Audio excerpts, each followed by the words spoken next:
from some service.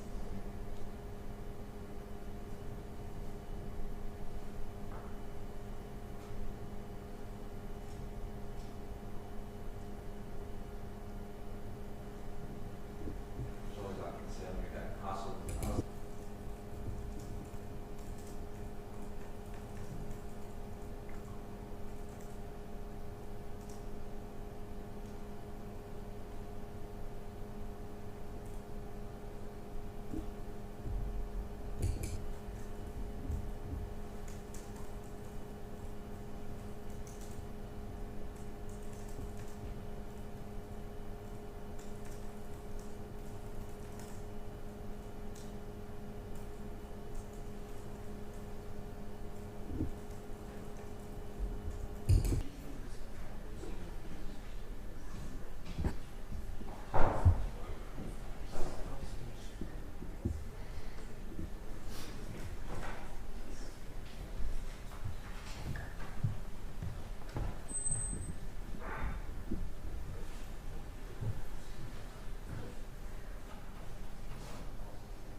Fraser Garden. Yes, Advocate Depute, I think you were going to find out a couple of pieces of information for me. Yes, my Lord. On the last occasion, Your Lordship asked with regard to the accused driving record to confirm position about a driving test or a licence. The accused has never passed a driving test or held a full driving licence. Mm-hmm. In addition, Your Lordship was advised on the last occasion about the bail aggravation matter and an intervening sentence of imprisonment. Mm-hmm. The accused was sentenced to 7 months imprisonment on 1st May of this year. The notional earliest release date from that sentence was 3rd July. He spent 17 days on remand for this matter before that sentence began. And following conclusion of the theft by shoplifting sentence on the 3rd of July, he will now have spent a further 49 days on remand. Mm-hmm. So, by my calculation, my Lord, he spent a total of 66 days exclusively on remand in respect of this matter. Mm-hmm. I understand my friend Mm-hmm. Thank you. Yes, Mr. Brown.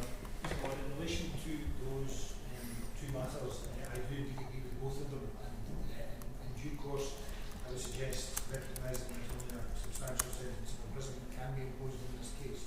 Your Lordship backdate that sentence to a notional date, which is 66 days from today's date. That would be the more appropriate way of dealing with it. I calculate that as the 16th of June. Yes, that was my calculation as well. Your Lordship will remember that on the 31st of July, the accused pled guilty to the charges on this indictment, and your Lordship held a narrative on that occasion, and a judge declared for sentence for preparation of a justice social work. And I trust that your Lordship has had. Yes, of course. Yes. As I've already indicated, it's recognised by me on the accused behalf that only a substantial sentence of imprisonment can be imposed, and it's also recognised that no sentence of imprisonment that your Lordship imposes can repair the damage that Mr. Garden has caused in this case. Mm-hmm. Your Lordship will see from the comments he made to the author of the report that Mr. Garden was shocked and devastated when he learned of the consequences of his action. I recognise that this is an offence which contains a substantial number of aggravating features, and the mitigation therefore is something of a challenge. And your Lordship will see, however, from the Criminal Justice Social Report, Mr. Garden, 55 years of age, has a life that has been blighted by addiction. Caused in part, I am sure, by a childhood which featured loss, abandonment and displacement. Having said that, he is at an age where he has been effectively controlled by that addiction his entire life, and while a drug addict has significant difficulties in controlling that addiction, he can take appropriate steps at various stages to help himself and try and effectively become clean from drugs and recover. He hasn't been able to do that, which is where he is significantly culpable. Your Lordship knows that there are sentencing guidelines which apply to this type of offence. In relation to those guidelines, I can say to your Lordship that I accept that this is a level A offence. And I I also accept that there are so many aggravating features to this crime that it's an offence which Your Lordship would be entitled to consider a starting point at the top of the range. Or beyond it. Or I accept that. The most significant piece of mitigation that I can put forward today is the finding of the plea.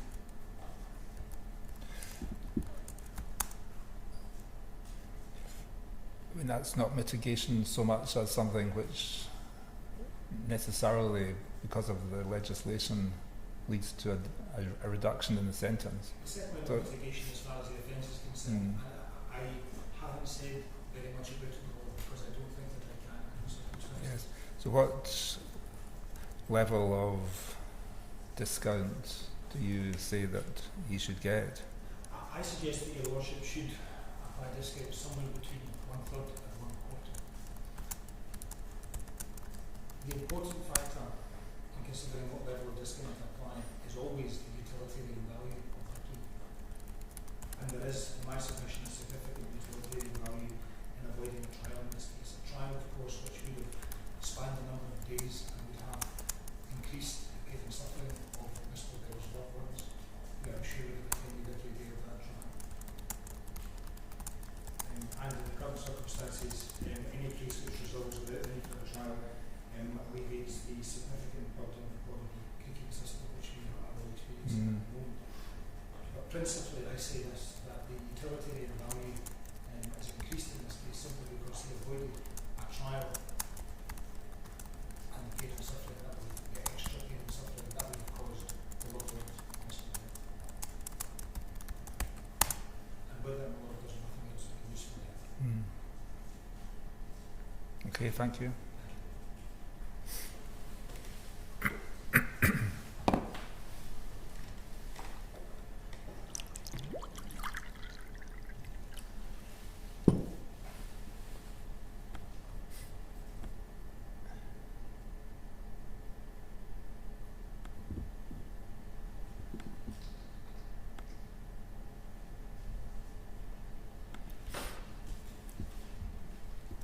You can remain seated just now, Mr. Garden, because I've got quite a lot to say. I'll tell you when to stand. At around 1 p.m. on the 13th of April 2026, John Bell, known to his family and friends as Jack, aged 74, was working in his garden, a space where he was entitled to feel safe, performing a maintenance task for a neighbour as an act of kindness, as he was wont to do. His wife was elsewhere in the garden, talking to a neighbour. Mr. Bell was in good health and looking forward to many active years ahead of him. He and his wife were already making plans for celebrating their diamond wedding anniversary in 2 years' time. Tragically, that picture of domestic happiness and normality was about to be shattered forever by you. At that same time, despite the fact you'd been placed on bail at Dundee Sheriff Court less than a week before, for multiple offences of dishonesty, you entered a garage forecourt in Broughty Ferry and stole a high-value, high-performance car, which you drove away, despite the fact that not only have you never held a driving licence, you were subject to 3 disqualifications from driving, 2 of them for life. Although you drove a distance of just under half a mile, you did so in a residential area with a 30-mile-per-hour speed limit, numerous warning signs urging caution, pedestrian footpaths on either side of the road, and numerous entrances to private dwelling houses. Despite these obvious dangers, from the moment you drove away from the garage, you demonstrated a wicked disregard for the lives of others. You overtook other vehicles, straddled the centre line, and forced your way between oncoming traffic and vehicles ahead. You drove through a red traffic light and then drove on the wrong side of the road, requiring at least one oncoming vehicle to take evasive action.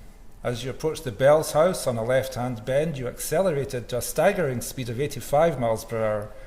Unsurprisingly, you failed to negotiate the bend, but lost control of the vehicle, which left the road, clipped the curb, struck a traffic island, and crashed into the garden of the Bell's house, striking Jack Bell and trapping him between the car and the outside wall of the house.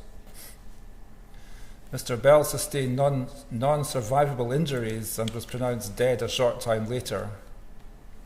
To add to the tragedy of the incident, Mrs. Bell, who'd witnessed the car crash into her garden, came round the side of the house to check on her husband. One can scarcely imagine her feelings of horror and grief when she saw what had happened.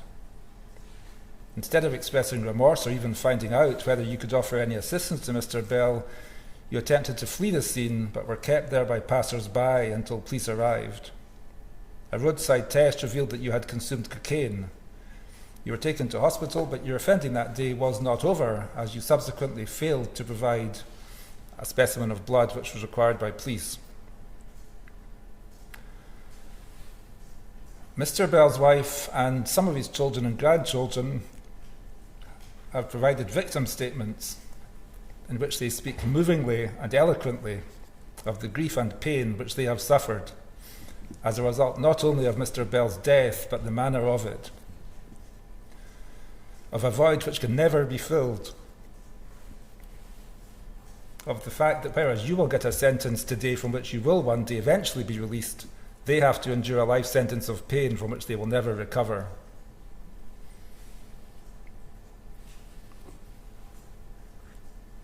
You not only stole a car that day, you stole Jack Bell from his family.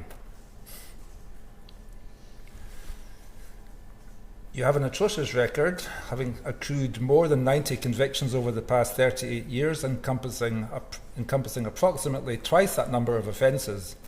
Of significance for present purposes, you've committed 11 offences of theft of a motor vehicle, an eye-watering 150 other offences of dishonesty, mainly but not exclusively theft by shoplifting. Some 64 of your convictions involved a breach of bail. You've committed the offence of driving while disqualified on no fewer than 10 occasions. I was told by the Crown that you have 3 previous convictions of dangerous driving, but on perusing your record, that does not tell the whole story. Although it's correct that you only have 3 previous convictions for contravening Section 2 of the Road Traffic Act 1988, one of those convictions includes 3 separate contraventions of that section.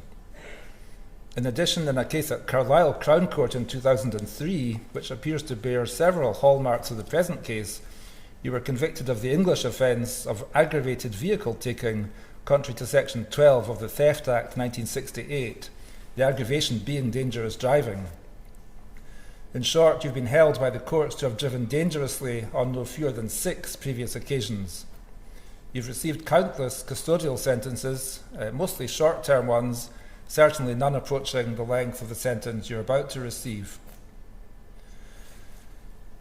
The Justice Social Work report makes for depressing and concerning reading. It's not unfair to say that you did not have the best start in life, which perhaps explains, although it does not excuse, why your life subsequently spiralled out of control in the way it has. You are assessed as posing a very high risk of reoffending. The author of the report suggests that for the protection of the public, an extended sentence ought to be imposed. However, that would not be a competent sentence for these offences.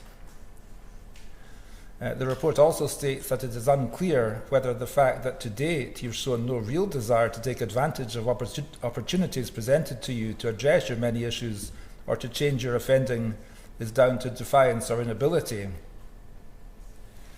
But whether it is defiance or inability, you clearly represent a significant risk to the public of further offending, and as this case shows, of causing harm, and the sentence imposed will require to reflect that. You fall to be sentenced on 5 charges. The most serious is charge 2, that of causing the death of Mr. Bell by dangerous driving in the manner I have described, contrary to Section 1 of the Road Traffic Act 1988. Charge 3 is a charge of causing his death whilst driving while uninsured, contrary to Section 3ZB of the 1988 Act. Charge 4 is a charge of causing his death whilst driving while disqualified, contrary to Section 3ZC of the 1988 Act. Those charges obviously all overlap, but charges 3 and 4 fall to be regarded as aggravations of charge 2 and will result in a higher sentence than I would otherwise have imposed. Charge 1 is a charge of theft of a motor vehicle, and charge 5 is a charge of failing to provide a specimen of blood which was required to ascertain the proportion of drugs in your blood at the time you were driving, contrary to Section 7.6 of the 1988 Act. It's often said, because it's true, that no sentence this court can pass can possibly hope to make up for the loss which Mr. Bell's family and friends have suffered. However, guidance as to the appropriate sentence to pass in this case is available from the Scottish Sentencing Council. Two of the Council's guidelines are in point. The first is the guideline on the principles and purposes of sentencing, which applies to the case as a whole, and the other, which applies to charges 2, 3 and 4, is the guideline on statutory offences of causing death by driving. The former guideline requires the court to consider all relevant factors, including the seriousness of the offence, the impact on others, and your own circumstances. The sentence passed must be no more severe than is necessary to achieve the appropriate purposes of sentencing, which in your case are punishment or retribution, protection of the public, which in light of the social work report is a significant purpose, and expression of society's disapproval, a better word might be abhorrence, of the crimes you have committed. The other side of that particular coin is, of course, that the sentence passed must also be severe enough to achieve those purposes. I observe at this stage that your offending is of the utmost severity, the impact on others is immeasurable, and there is nothing about your circumstances which suggests that any leniency ought to be afforded you by the court. That all points to the necessity of a severe sentence. Turning for more specific guidance to the guideline for causing death by dangerous driving, it divides the seriousness of dangerous driving into 3 categories, level A, level B and level C, and it's accepted in your case that the culpability falls within level A, so I need not say any more about that. But as I've already observed, from the moment you left the garage, you deliberately drove in a wickedly dangerous manner, showing no regard whatsoever for the danger being caused to others. And I have no hesitation in placing your driving within level A. Put simply, if this case does not fall within level A, it's hard to conceive of one which would. The guideline range for level A is 7 to 12 years custody. I place your driving at the top end of the range. Matters do not end there, however, because that is only a suggested range. As the guideline itself makes clear, it is open to me to pass a sentence below or above the range, depending on whether there are any mitigating circumstances or aggravating ones.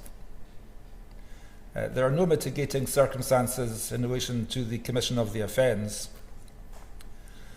However, I have identified 5 aggravating ones. The first, perhaps the most significant, is your dreadful record, which includes directly analogous offending, driving dangerously, albeit you've not previously caused a death. That in itself merits a significant loading to the sentence. The second is that you were driving a stolen car.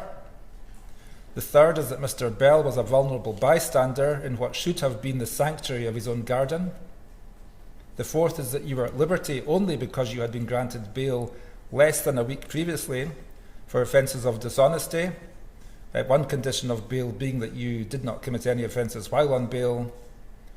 And the fifth is that you were driving while disqualified, an offence which you have committed on 10 previous occasions and without insurance, factors which are reflected in charges 3 and 4.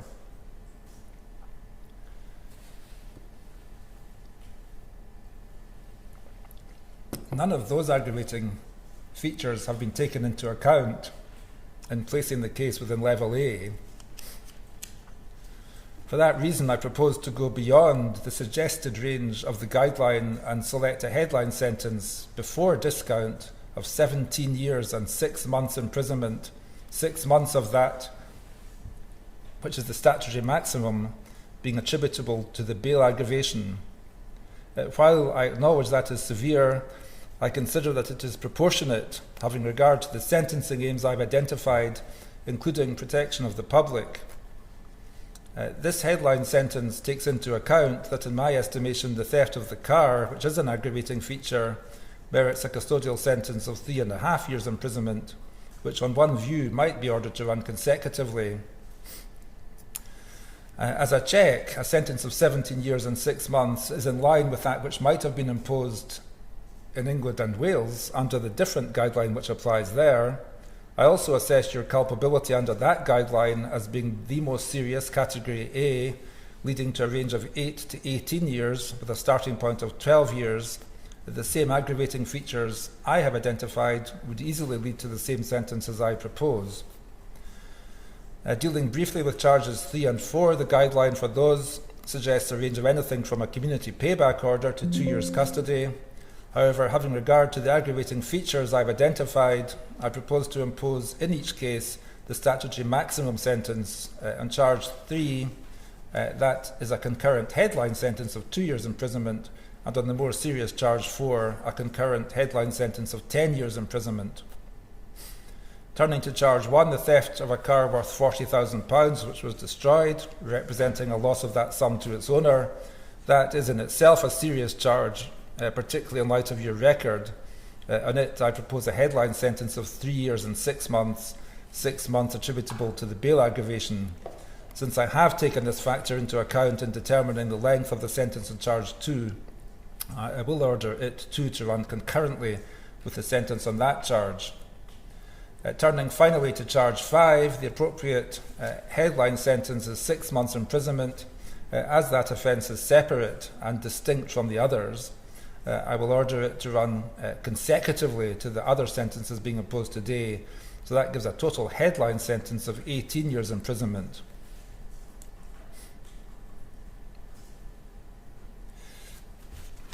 So at this stage, I think, could you stand up, please?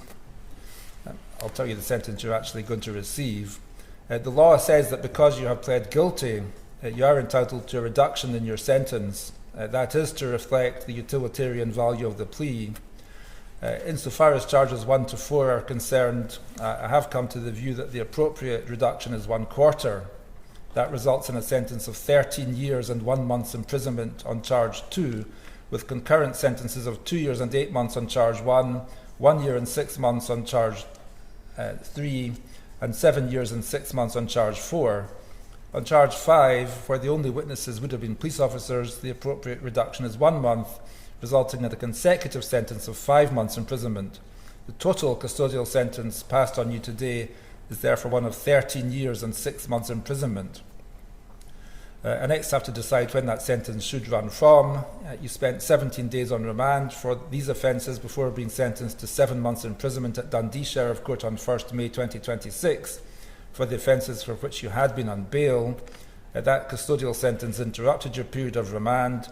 I'm told that your notional earliest release date would have been 3rd July 2026, 49 days ago, although I find it surprising given your record and the risk you're said to pose that you would have been considered suitable for early release as that would have been. Nonetheless, it can safely be said that you have spent no more than 66 days on remand exclusively due to this case. In those circumstances, I will order that today's sentences, totalling 13 years and 6 months, should run from 66 days ago, in other words, 16th June 2026. And perhaps the length of the sentence will incentivise you to undertake work within the prison estate in a way which previous shorter sentences have seemingly been unable to do, with a view to reducing your risk by the time you are eventually eligible for parole. Finally, I have to order a period of disqualification on charges 2, 3, 4 and 5. Disqualification for life would be appropriate, but the legislation requires me to add on an extension period equal to half of your sentence, which becomes meaningless when life disqualification is ordered. I will therefore make an order which has the same practical effect by disqualifying you from holding a driving licence for 50 years, 50, to which the extension period will be added, giving a total period of disqualification of 56 years and 9 months.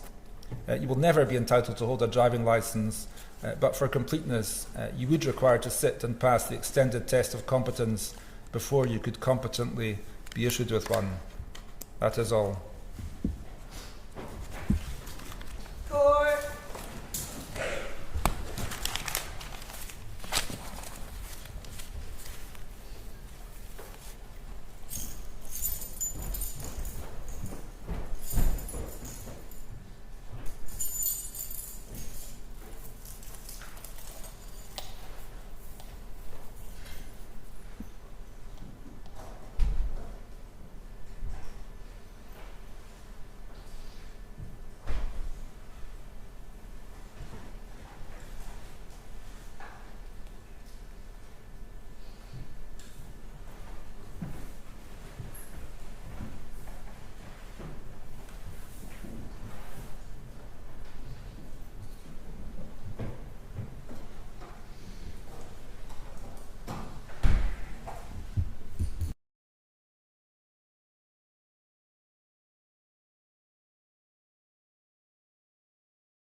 against Fraser Garden.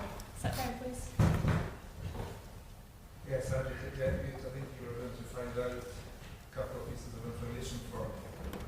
Yes, my lord. On the last occasion your lordship asked with regard to the accused driving record, confirmed position about a driving test or a licence.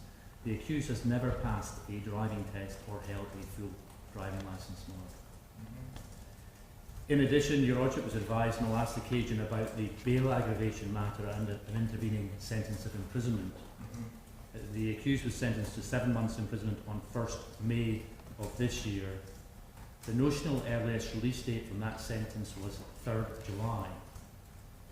He'd spent 17 days on remand for this matter before that sentence began, and following conclusion of the theft by shoplifting sentence on the 3rd of July, he will now have spent a further 49 days on remand.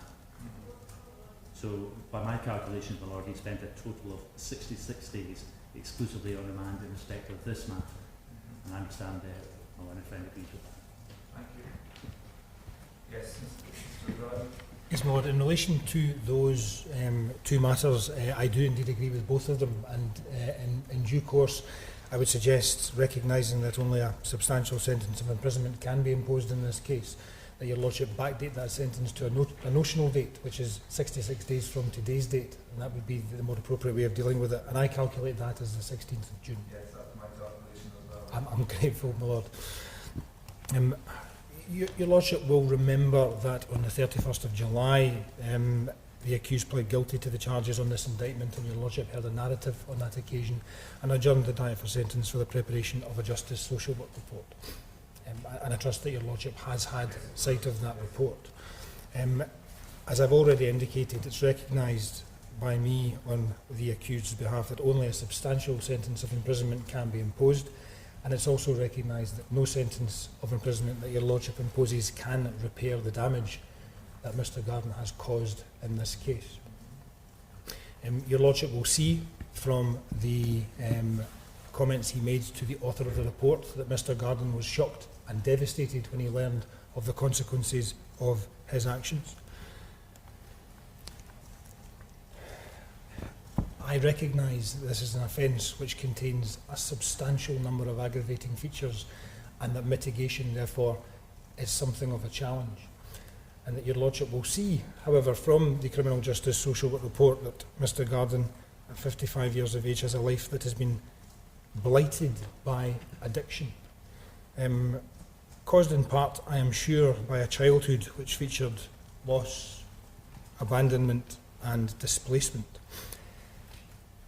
Having said that, he is at an age where he has been effectively controlled by that addiction his entire life, and while a drug addict has significant difficulties in controlling that addiction, he can take appropriate steps at various stages to help himself and try and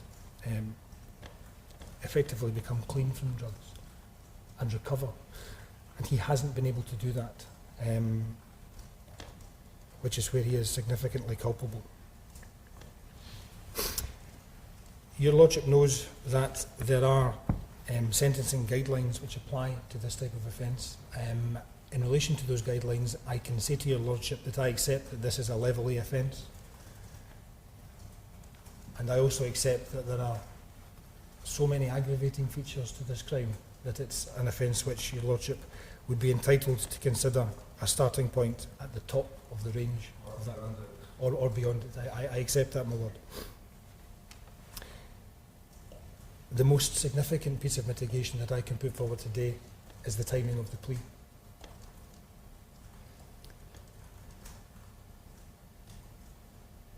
That's not mitigation so much as something which necessarily, because of the legislation, leads to a reduction in the sentence. It's certainly not mitigation as far as the offence is concerned, and I haven't said very much about it, my lord, because I don't think that I can in the circumstances. What level of discount do you say that you should get? I suggest that your lordship should apply a discount somewhere between 1/3 and 1/4. The important factor in considering what level of discount to apply is always the utilitarian value of the plea. And there is, in my submission, a significant utilitarian value in avoiding a trial in this case. A trial, of course, which would have spanned a number of days and would have increased the pain and suffering of Mr Bell's loved ones, who I'm sure would have attended every day of that trial. And in the current circumstances, any case which resolves without the need for a trial alleviates the significant burden upon the creaking system which we are all experiencing at the moment. But principally, I say this, that the utilitarian value is increased in this case simply because he avoided a trial and the pain and suffering that would have, the extra pain and suffering that would have caused the loved ones of Mr Bell. And with that, my Lord, there's nothing else I can usefully add. Okay, thank you. Thank you, my Lord.